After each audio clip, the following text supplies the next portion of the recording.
Monsoon आते ही police महकमा मुस्तैद, आपदा से निपटने की पूरी तैयारी। एसडीआरएफ जवानों को दिया जा रहा लोगों की मदद करने का प्रशिक्षण।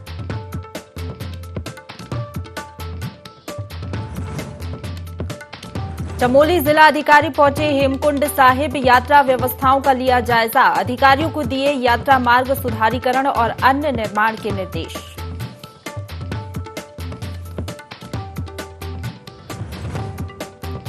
कांवड़ यात्रा को लेकर स्वास्थ्य विभाग ने पूरी की तैयारियां। हरिद्वार में स्वास्थ्य विभाग ने की सभी दवाइयों की व्यवस्था। कई जगह लगाए जाएंगे अस्थायी स्वास्थ्य कैंप।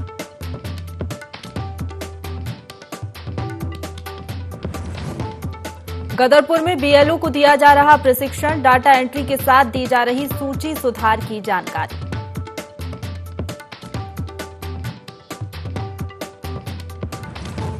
और पौड़ी जिले के कालागढ़ में बाघ और गुलदार के डर से खौफ में जी रहे लोग। आवासीय इलाकों में भी घुस रहा बाघ, लोगों ने वन विभाग को दी सूचना।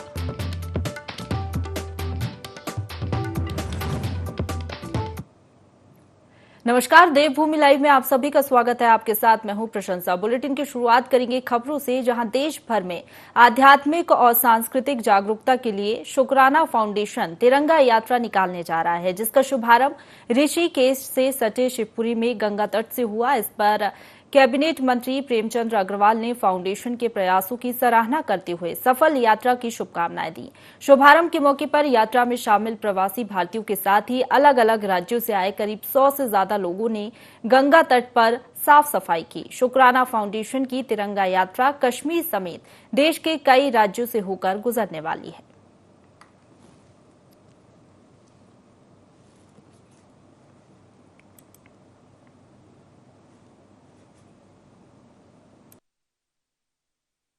हम लोग अलग अलग स्टेट से आए हैं। समय जितने भी लोग हैं, कुछ भारत से, जो भारत से बाहर के हैं, और कश्मीर से लेकर कहते हैं ना कन्याकुमारी तक, हर एक स्टेट से लोग यहाँ आए हुए हैं। पर एक चीज़ जो सब में कॉमन है कि हम दिल से भारतीय हैं। हमारा मूल भारतवर्ष और हम अपने इस देश से बहुत प्यार करते हैं। और दूसरी चीज़ जो कॉमन है, हम सब के अंदर 100 से ऊपर हम जो लोग हैं कि हम सब लोग शुक्रगुजार हैं। हम अपने देश के लिए, उसकी आबो हवा के लिए, धरती माता के लिए, उस खाना पीना, अन्न, भोजन, फल फ्रूट, हमें जो रोजी रोटी मिली, हमारे को जो अपने कपड़े, अपने जेवर, अपने पैसे, हर चीज़ इस देश से मिला, तो उस चीज़ के लिए बहुत शुक्रगुजार है। और कहते हैं सबसे बड़ी शुक्रगुजारिता अपनी माँ के लिए होती है, जिन्होंने हमें पैदा किया। वैसे इस देश ने हमें ना सिर्फ पैदा किया, हमें पाला पोसा, आज इस काबिल बना पाए कि हम इस देश को ग्लोबल प्लेटफॉर्म के ऊपर खड़े होकर बोल सकते हैं, we are proud of India. हमारा फाउंडेशन है शुक्राना ग्रैटिट्यूड फाउंडेशन, और हमने ये मूवमेंट शुरू किया है थैंक यू इंडिया मूवमेंट, जिसमें हम तिरंगा यात्रा कर रहे हैं। हर स्टेट की स्पिरिचुअल और आर्ट एंड कल्चर के बारे में हम लोगों को जागरूक करेंगे, प्लस हर स्टेट के जितने हमारे फ्रीडम फाइटर्स रहे उनको हम याद करेंगे, और आगे इंडिया एट 100 एक सबसे नंबर 1 देश बने, उसकी हम कामना करेंगे। और हमारे सिटीजन्स को जो भूल चुके हैं हमारी संस्कृति क्या है, उनको हम अवेयर करेंगे कि हमें अपने पंच तत्वों का शुक्रगुजार होना चाहिए, इस देश की मिट्टी का शुक्रगुजार होना चाहिए, जिसकी वजह से हमें खाना पीना मिलता है, जिसकी वजह से हमें संस्कार मिलते हैं, और हमें गर्व होना चाहिए कि हम इस देश के। हमने यहाँ से इनॉग्रल किया है गंगा माँ के आशीर्वाद से, और कश्मीर से कन्याकुमारी तक हम हर स्टेट जाएंगे, वहाँ का स्पिरिचुअल टूरिज्म प्रमोट करेंगे, वहाँ का आर्ट एंड कल्चर, वहाँ की संस्कृति प्रमोट करेंगे। मैं आशमीन द्वारा संचालित शुक्राना ग्रेटिट्यूड फाउंडेशन को उनकी थैंक यू इंडिया तिरंगा यात्रा के लिए बहुत शुभकामनाएं देता हूं। साथ ही देश भर से आए ऋषिकेश की इस पावन धरती पर पहुंचे लगभग 100 मेहमानों को भी बधाई दे रहा हूं, जो प्रत्येक राज्य में भारत की संस्कृति और उसके पूरे विश्व में जो हमारी अमीर संस्कृति रही है, भारत एक सोने की चिड़िया रही है। वर्तमान में शुक्राना फाउंडेशन पुनः भारत को सोने की चिड़िया बनाने की दिशा में निरंतर प्रयास कर रही है। शुक्राना फाउंडेशन की इस मुहिम का मैं निश्चित रूप से प्रशंसा कर रहा हूं, फिर उनकी पूरी टीम को बधाई दे रहा हूं। पौड़ी घोटी खाल डुंगरी मोटर मार्ग पर एक कार अनियंत्रित होकर दुर्घटनाग्रस्त हो गई। दुर्घटना में एक की मौत हो गई है, जबकि 2 लोग घायल हो गए हैं। स्थानीय लोगों ने घायलों को रेस्क्यू कर जिला अस्पताल पौड़ी पहुंचाया। प्रभारी कोतवाल पौड़ी महेश रावत ने बताया कि देहरादून से किसी काम को लेकर 4 युवा पौड़ी के डुंगरी गांव आए थे। देहरादून लौटते समय एक स्थानीय युवा की बाइक लेकर 2 युवा आगे चल रहे थे। उनके पीछे कार में 3 लोग आ रहे थे, लेकिन पौड़ी डुंगरी मोटर मार्ग पर दोपहर को कार अनियंत्रित होकर ऊपर की सड़क से नीचे वाली सड़क पर पलट गई। कार में सवार तीनों युवक घायल हो गए हैं। बाइक सवार 2 युवकों ने स्थानीय लोगों की मदद से तीनों घायलों को उपचार के लिए जिला अस्पताल में भर्ती करा दिया है, जहां डॉक्टरों ने एक को मृत घोषित कर दिया है, जबकि 2 का उपचार चल रहा है।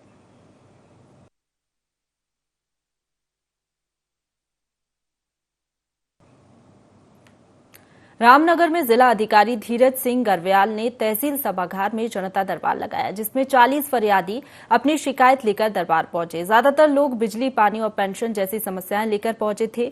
जिला अधिकारी ने अधिकारियों को निर्देश दिए कि शिकायतें रिपीट नहीं होना चाहिए। अगर ऐसा होता है तो संबंधित विभाग के अधिकारी पर कार्रवाई की जाएगी। साथ ही मानसून के चलते कुछ क्षेत्र प्रभावित होते ही हैं, अगर होते भी हैं तो उनके दूसरी जगह शिफ्ट करने की तैयारी भी की जाएगी।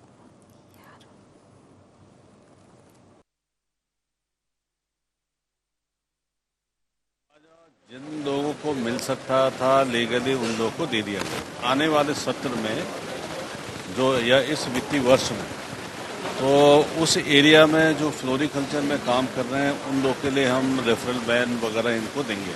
जिलों में जो परिवहन विभाग की ज़मीनें हैं और उनका पूरा सर्वे करा रही है और उन जगहों पे समय के हिसाब से आजकल वर्तमान परिवेश में जो चीज़ें हो सकती है उसके लिए पूरी तैयारी कर रही है। और नैनीताल जनपद में जितने भी रोडवेज की ज़मीनें हैं उनकी पूरी सर्वे करके वो ले गई है। लगभग 40 के करीब समस्याएं आई, जिसमें मैक्सिमम बिजली पानी की समस्याएं और कुछ लोग पेंशन को लेके आए और कोई लोग प्रोडक्ट को लेके आए, तो उसमें जो हम तुरंत उनको राहत दे सकते थे।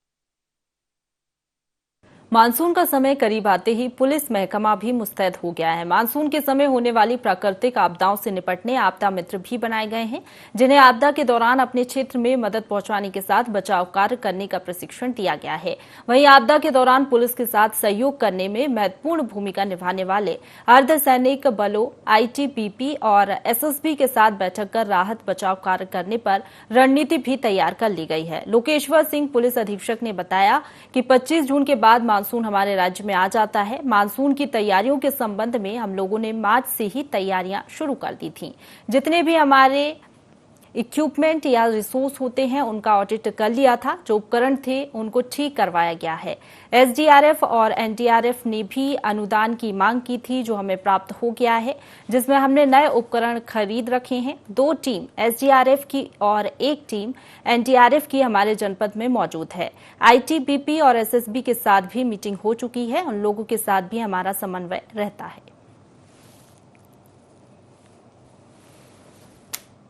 चूंकि 25 जून के बाद हमारा राज्य में मानसून आ जाता है, मानसून की तैयारियों के संबंध में हम लोगों ने मार्च से ही अपनी तैयारियां शुरू कर दी थी। उन तैयारियों के अंतर्गत हमने जितने भी हमारे इक्विपमेंट्स या रिसोर्सेज होते हैं उनका हमने एक ऑडिट कर लिया था और जो भी उपकरण थे उनको ठीक करवाया गया था। और इसी के साथ साथ इस वर्ष हम लोग जो हमारे गाँव जो आपदा प्रोन है वहाँ पर कुछ लोगों को आइडेंटिफाई करके हमारी पुलिस की टीम्स के द्वारा उनको ट्रेनिंग देकर आपदा मित्र हम लोग बना रहे। अगली खबर का रुख करेंगे, जहां लोहा घाट में नेपाल सीमा से लगे दूरस्थ गांव जनगांव में ग्रामीणों ने श्रम विभाग के खिलाफ प्रदर्शन किया है। योजनाओं का लाभ न मिलने से नाराज ग्रामीणों ने श्रम विभाग टनकपुर के खिलाफ प्रदर्शन किया। ग्रामीणों ने श्रम विभाग के एक ब्रांच चंपावत में खोलने और नेपाल सीमा से लगे दूरस्थ क्षेत्रों में श्रम विभाग का कैंप लगवाने की मांग की है, जिससे लोगों को बार बार 150 किलोमीटर दूर टनकपुर के चक्कर न लगाना पड़े। प्रशासन में शामिल किसान नेता मोहन चंद्र पांडे ने भी मजदूरों को पंचायत स्तर पर सामान बांटने की मांग की है। जानकारी के अभाव में भी ग्रामीणों को योजनाओं का लाभ नहीं मिल पाता है। क्षेत्र के लोगों का जो कर्मकार बोर्ड टनकपुर है, जो श्रम विभाग है, उसमें कई लोगों के रजिस्ट्रेशन है और कई लोगों को जो है इसके बारे में जानकारी नहीं है। लेकिन जिन लोगों के रजिस्ट्रेशन है भी तो उनको उस श्रम विभाग से कोई फ़ायदा नहीं मिल रहा है। और किसी को जो लड़कियों की कोई शादी होती है या स्कॉलरशिप है या और भी अन्य कोई चीज़ें हैं, जो व्यक्ति जिस ट्रेड में काम कर रहा है, चाहे वो राजमिस्त्री हो, कारपेंटर हो, नहीं अभी तक उसको टूल किट वितरण किए गए हैं और वितरण किए भी गए हैं तो मनमाने तरीके से किए गए हैं। प्रशासन से अनुरोध करेंगे कि श्रम विभाग के जो भी चीज़ें हैं उसका जो है न्याय पंचायत में वितरण किया जाए और अधिक से अधिक लोगों को इसके बारे में जानकारी दी जाए ताकि लोगों को इसका फायदा मिले। सितारगंज में जिला अधिकारी युगल किशोर पंत ने उकरौली के बाढ़ प्रभावित क्षेत्र का निरीक्षण किया। जिला अधिकारी पंत ने निरीक्षण के दौरान सिंचाई विभाग के अधिकारियों को बाढ़ से सुरक्षा के लिए स्टड निर्माण कार्य को तेजी से पूरा करने के निर्देश दिए। उन्होंने कहा कि रिवर चैनलाइज कार्य के माध्यम से नदी के बहाव को आबादी क्षेत्र से डाइवर्ट कर नदी का रुख सीधा किया जाए।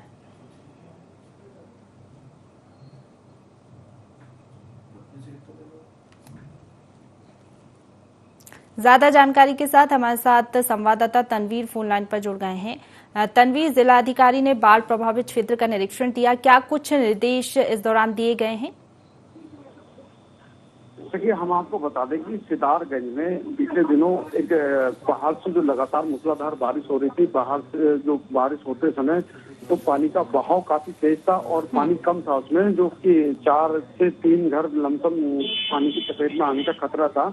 वहीं राजस्व विभाग और तहसील के कुछ अधिकारी वहां पहुंचने के बाद निरीक्षण करके उन परिवारों को सुरक्षित जगह वहां रखा गया और फिर डीएम साहब ने जैसे संज्ञान में लिया, लेने के बाद तुरंत उसको वहां निरीक्षण किया। निरीक्षण करने के बाद अधिकारियों को तत्काल आदेश दिए कि जो भी इलाके हैं बाढ़ पीड़ित उनको जो है जल्द से जल्द सही किया जाए।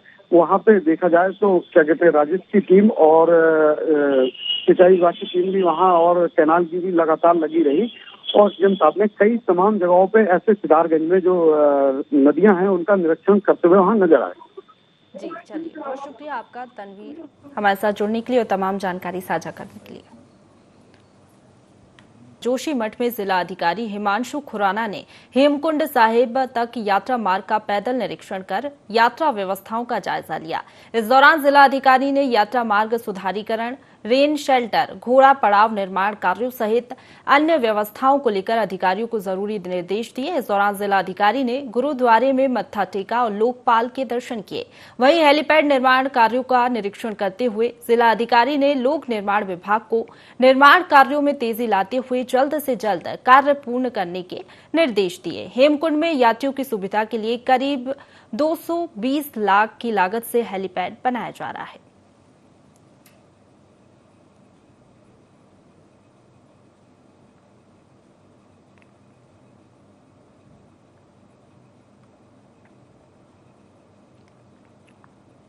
पौड़ी के कालागढ़ में बाघ और गुलदार दिखने से लोगों में डर का माहौल है। कालागढ़ में बीते दिनों बाघ और गुलदार अलग अलग स्थानों पर देखे गए। राहगीरों के मुताबिक बाघ नई कॉलोनी की ओर आए दिन दिखाई दे रहे हैं।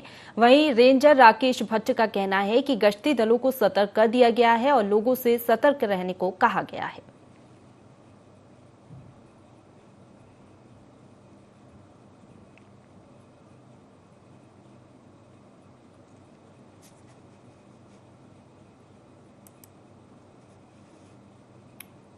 आवास स्थल है, वहाँ पे अधिकांश से यहाँ पे आबादी क्षेत्र है, तो यहाँ पे हमने जो भी लेपर्ड टाइगर दिख रहा है उसके लिए अपने स्टाफ को सतर्क कर दिया है एवं जो जनता है उसको सूचित किया जा रहा है कि आप अकेले दुकेले ना जाएं और समय से।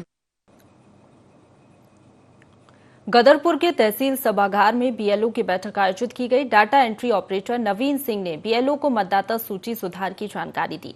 सभी को मतदाता सूची में सुधार के लिए कुछ पत्र बांटे। किसी मतदाता का फोटो दूसरे के इसमें लगने से लेकर एक ही मतदाता का नाम कई बार आने जैसी गड़बड़ियों में सुधार पर जरूरी निर्देश दिए गए। ऑनलाइन प्रारूप 6-7 भरने का प्रशिक्षण दिया जा रहा है।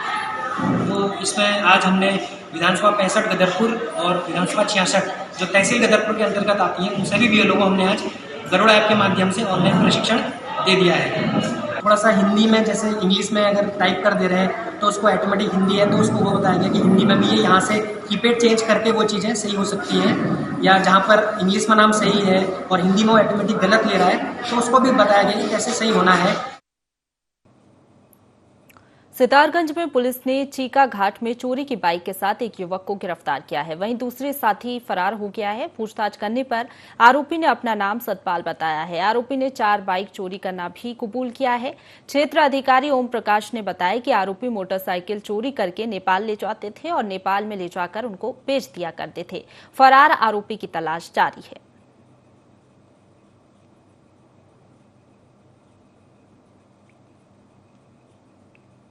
हरिद्वार में कांवड़ यात्रा को दिव्य और भव्य बनाने के लिए जिला प्रशासन सहित स्वास्थ्य विभाग भी तैयारियों में जुट गया है। स्वास्थ्य विभाग ने यात्रा के दौरान मेडिसिन की व्यवस्था कर ली है। साथ ही 17 अस्थायी मेडिकल कैंप लगाने की तैयारी भी की जा चुकी है। टेंट लगाने के टेंडर भी कर दिए गए हैं।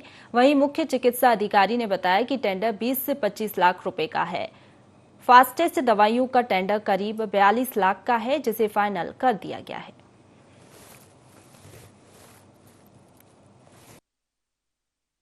13 जुलाई से शुरू होने वाला है, 15 दिन का चलेगा कांवड़। उसमें हम लोगों ने 17 MRP रखा है, मेडिकल रिलीफ पोस्ट जो बोलते हैं। तो उस पर हमारे टोटल 24/7 हमारे डॉक्टर्स प्लस मेडिकल स्टाफ्स रहेंगे। 17 के 17 हमारे पास छोटे एम्बुलेंस प्लस वहाँ पे एक बाइक एम्बुलेंस की सुविधा रहेगी। प्लस वहाँ पे हम सारे मेडिसिन प्लस ARV जो एंटी रेबीज वैक्सीन बोलते हैं, कुत्ते काटे के इंजेक्शन, वो भी सारे हमारे जो आउटपोस्ट वहाँ रखे जाएंगे। प्लस 13 हमारे परमानेंट हॉस्पिटल्स हैं, जो ज्वालापुर, मेला जिला हॉस्पिटल, SDH रुड़की हो गया, ज्वालापुर भादराबाद हो गया, नारसन हो गया, लक्सर हो गया, भगवानपुर हो गया। इस तरह से हमारे 13 जो है परमानेंट हॉस्पिटल्स जो हम लोगों ने चिन्हित कर रखा है, और सब जगह 24/7 हमारे डॉक्टर्स और कर्मचारी कार्यरत रहेंगे। सरोवर नगरी नैनीताल से लगभग 10 किलोमीटर दूर गेठिया में 2 युवकों के शव खाई में मिलने से हड़कंप मच गया। सूचना मिलने पर पुलिस ने दोनों के शवों को रेस्क्यू कर खाई से बाहर निकाला। बता दें कि 26 जून को हल्द्वानी थाने में परिजनों ने दोनों युवकों की गुमशुदगी की रिपोर्ट दर्ज कराई थी, जिसके बाद से ही उनकी तलाश की जा रही थी। दोनों मृतक सगे भाई बताए जा रहे हैं।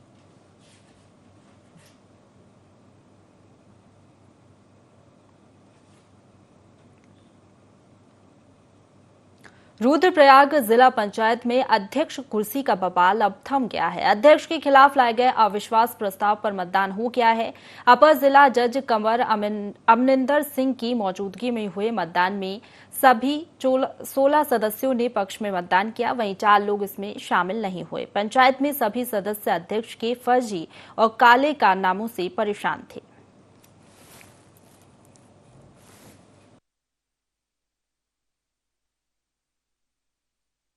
जिलाधिकारी को जो अविश्वास के खिलाफ जो प्रार्थना पत्र दिया था, आज 2 जुलाई को उसी क्रम में माननीय अपर न्यायाधीश द्वारा चर्चा परिचर्चा और बैठक कराई गई और उसमें अविश्वास के खिलाफ कितना मतदान पड़ेगा उस मतदान की गणना भी हुई। और 18 जिला पंचायत सदस्यों में से 14 जो अविश्वास के पक्ष में थे उनका मतदान कराया गया और 14 के 14 लोगों ने अविश्वास के पक्ष में मतदान किया, क्योंकि सभी अध्यक्ष की कार्यप्रणाली से असंतुष्ट है। जो हमने अविश्वास के प्रारूप में जो अविश्वास के शपथ पत्र में जो उल्लेख किया था, जो बिंदु दिए थे, निश्चित रूप से उस पर चर्चा हुई। 2.5 वर्षों से अध्यक्ष द्वारा हमें मनमानी की जा रही थी। बोर्ड में कुछ फैसले होते थे और धरातल पे कुछ अलग दिखाई देते थे। कई बार हमने इस विषय में अध्यक्ष से चर्चा भी की कि आपके हाथों कुछ ऐसा काम न हो जाए जिससे आपकी कुर्सी खतरे में आए। निश्चित रूप से उनको समझना चाहिए था। आज तो हम न्यायपालिका का धन्यवाद देना चाहते हैं। इस बीच जब से हमने 4 तारीख को जब हमने अविश्वास प्रस्ताव के लिए माननीय जिलाधिकारी महोदय जी को हमने ज्ञापन दिया था, तब से इनके द्वारा बार बार ऐसे नाटकीय दौर किए गए। कल तो इन्होंने न्यायपालिका को भी गुमराह करने की कोशिश की, कह रहे थे कि फ्लोर टेस्ट की नौबत नहीं आएगी। लेकिन आज मैं मीडिया के माध्यम से भी कहना चाहता हूँ, मीडिया का भी धन्यवाद देना चाहता हूँ। पूरा जनपद के लोग देख रहे हैं, हम 14 लोगों ने विश्वास के पक्ष में मतदान किया और हम सब एकजुट हैं। इस चीज में हमारी जीत हुई, सत्य की जीत हुई। हैदराबाद के भाग्यनगर में भारतीय जनता पार्टी का 2 दिवसीय राष्ट्रीय अधिवेशन आयोजित किया जा रहा है, जिसमें प्रधानमंत्री नरेंद्र मोदी के साथ ही भाजपा शासित सभी राज्यों के मुख्यमंत्री, उप मुख्यमंत्री, केंद्रीय मंत्री और राष्ट्रीय स्तर के सभी भाजपा नेता मौजूद हैं। उत्तराखंड से भी कैबिनेट मंत्री सतपाल महाराज शामिल हुए हैं, जहां लंबारी जनजाति की महिलाओं ने मंत्री सतपाल का जोरदार स्वागत किया। इस दौरान उन्होंने कहा कि ये पूरे तेलंगाना के लिए गौरव की बात है कि यहां भाजपा का राष्ट्रीय अधिवेशन आयोजित किया जा रहा है। निश्चित रूप से 2023 में तेलंगाना में भाजपा की सरकार सत्तारूढ़ होगी।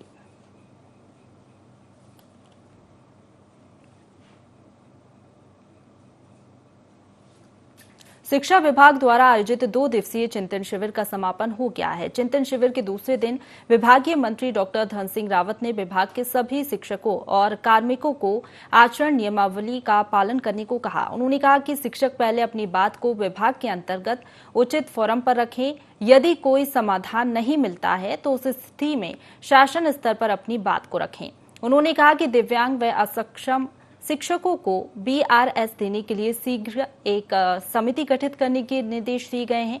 वहीं शिक्षा की गुणवत्ता में सुधार के लिए प्रत्येक अधिकारी को अपने क्षेत्रों में एक विद्यालय गोद लेने के भी निर्देश दिए गए हैं। बताया जा रहा है कि चिंतन शिविर में विभागीय अधिकारियों ने विभिन्न गतिविधियों पर प्रस्तुतिकरण भी दिया।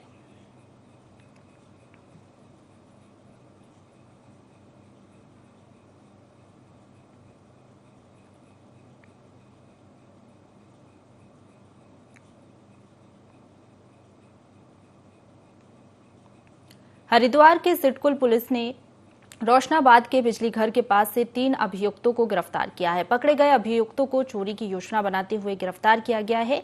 उनके पास से पुलिस ने एक हथौड़ी, पेचकस, आरी भी बरामद की है।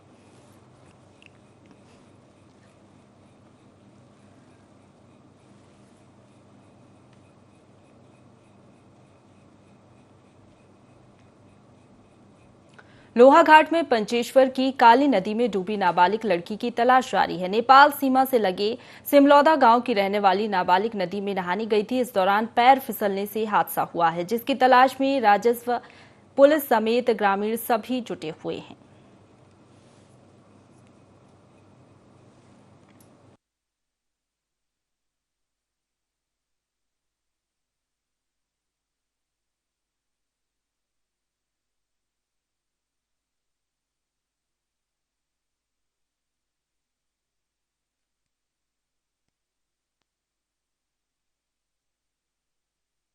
लगभग 10:30-11 बजे के करीब एक बच्ची है, कमला देवी, उम्र 16 से 17 साल है उसकी लगभग। लक्ष्मी दत्त जी की ये बेटी हैं।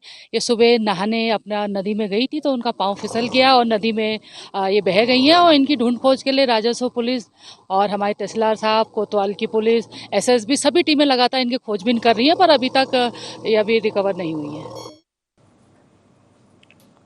उत्तराखंड में मानसून की दस्तक के बाद मौसम विभाग ने 5 जुलाई तक अलर्ट जारी कर दिया है। गौरतलब है कि मानसून के आते ही पहाड़ों में और मैदानों में तेज बारिश का सिलसिला लगातार जारी है, जिसके लिए प्रशासन पहले ही पूरी तैयारियां कर चुका है। भारी बारिश को देखते हुए आगामी 5 जुलाई तक मौसम विभाग द्वारा राज्य के पहाड़ी जिलों के लिए अलर्ट जारी किया गया है, जहां सभी टीमों को मुस्तैद रहने के निर्देश भी आपदा प्रबंधन विभाग ने दिए हैं।